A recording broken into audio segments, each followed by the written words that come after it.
ఈరోజు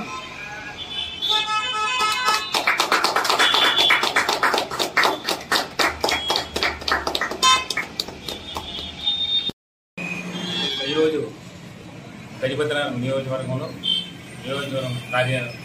కాంగ్రెస్ పార్టీ కార్యాలయం ప్రారంభోత్సవం జరగడం జరిగింది.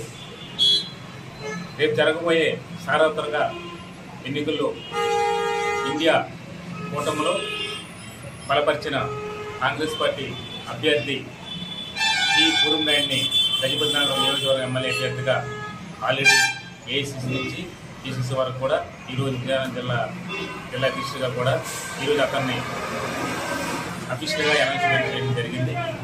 ఏదైనప్పుడు కూడా గత 10 సంవత్సరాల నుంచి కేంద్రంలో మనం బీజేపీ పరిపాలన చూస్తున్నాం. నరేంద్ర మోడీ అనేక అబద్ధాలు చెప్పి ఈ దేశంలో ప్రధానమంత్రి 2014 అనడం జరిగింది. మొదటగా నేను అధికారంలోకి వస్తే 2 కోట్లు ప్రతి సంవత్సరం 2 కోట్లు ఉద్యోగాలు ఇప్పిస్తామన్నాడు. ఉద్యోగుల మాటే కాదు కదా, కనీసం దాని ఊసుకోవడం వరకు ప్రస్తావన ఎక్కడ జరగలేదు.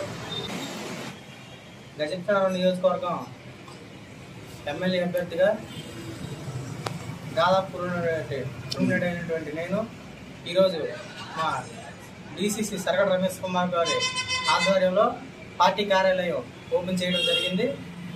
మరి ప్రజలందరూ కూడా కాంగ్రెస్ పార్టీ వైపు చూసి మేము చేసిన ఇంతకుముందు ఏదైతే మేము పథకాలు మంచి పథకాలు ప్రజల్లోకి వెళ్ళే పథకాలు ఏవైతే మంచి ఉన్నాయో మళ్ళీ కొత్తగా మంచి పథకాలు పెట్టి